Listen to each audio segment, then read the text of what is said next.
What's going on, guys? Welcome back. Leopazzo Productions. Thanks very much for tuning in. In today's video, we're going to be doing something different as we are going to start a new project here in DAVINCI Resolve, and you guys are going to be coming along with me.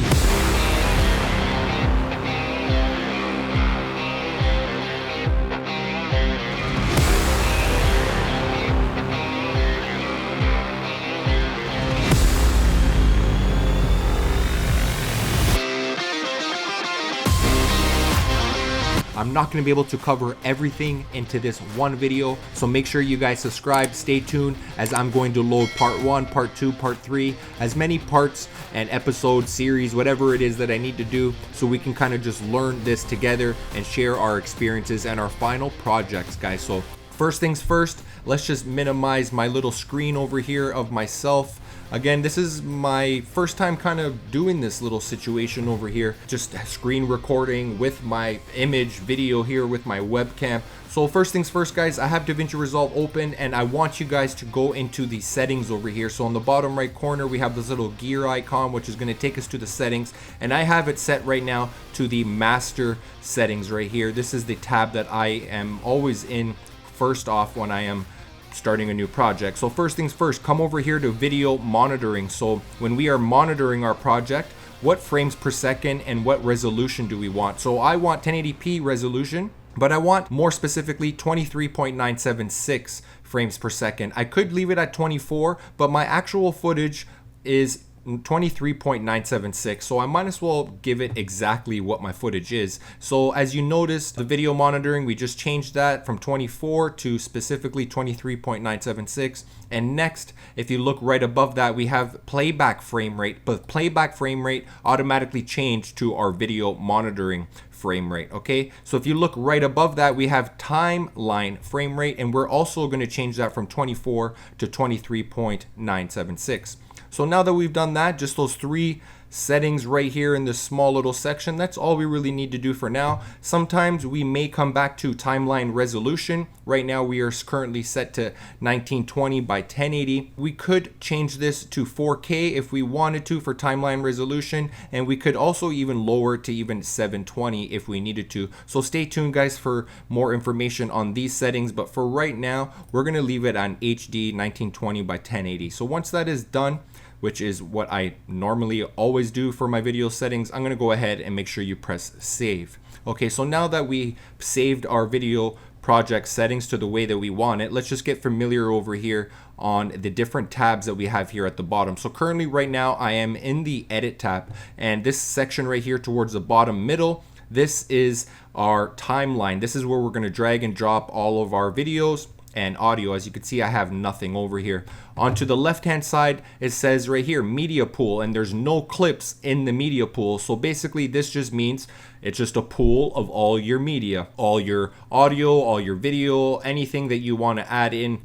We're going to be able to drag and drop it into there, and then we can drag and drop it into our timeline. Okay, so this is what we have in the edit tab. This big screen here in the middle, we're going to shortly have our video that we're working with, it's going to be displayed over here. So soon we're going to be able to get to that once we load up some media in our media pool. So over here, another tab which I normally have open, which is called the inspector tab. So you can see right here, the inspector tab. Currently there is nothing to inspect, and that's because I have no video or audio files in my timeline.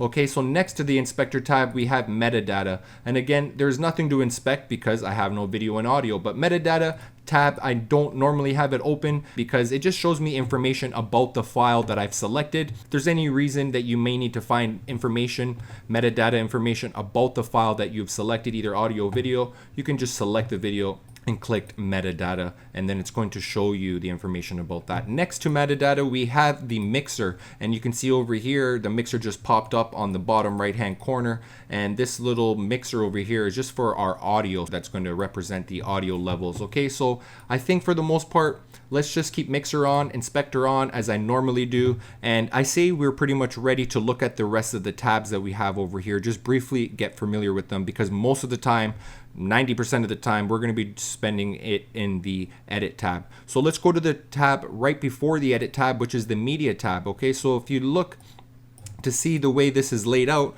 basically we just have a black screen right here, which is going to show the image once we've selected image. This, no clips in the media pool. So that same little tab that we had in the edit page, remember over here, the media clips, it's the same looking thing, but it's just horizontally laid out in this section over here on the bottom right hand side. Okay, so if you look over here on the left hand side, these are all my hard drives and where all my files are saved, my computer, PC memory, etc. So majority of all my stuff is in storage 3, which is a 5 terabyte hard drive, external hard drive. I'm just going to go ahead and open up that hard drive and let's see if we can find the footage that I would like to edit today. So while it's thinking and processing and trying to open up that hard drive, I can go ahead and scroll through all these video and audio files and folders and just find what I'm looking for. So I might as well just scroll down here, and if I wanted to, I could search for it. I could just click the search button, type it in over here. So let's just scroll down and look for it myself, because I know it starts with a Z, because today we're going to be working with some Zcam footage. So let's see right here. I think this might be it. Zcam Juliana November. Bang, bingo. So let's open up that folder.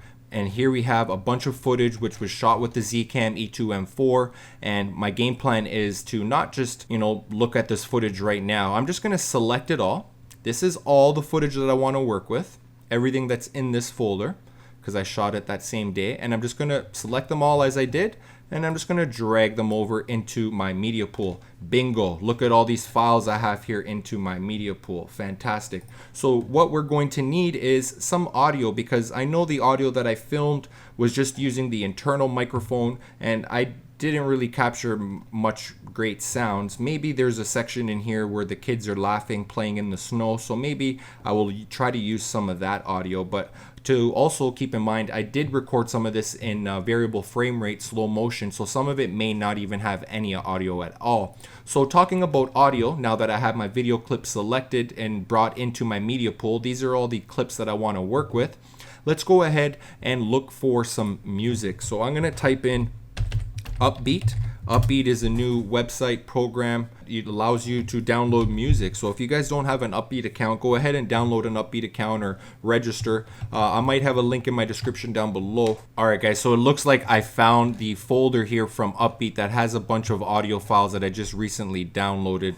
So let's see what we got here. Let's go ahead and see how this audio section works over here. So here's the audio files. If you like, I like to look at it in this type of format because it kind of shows the wave at the same time.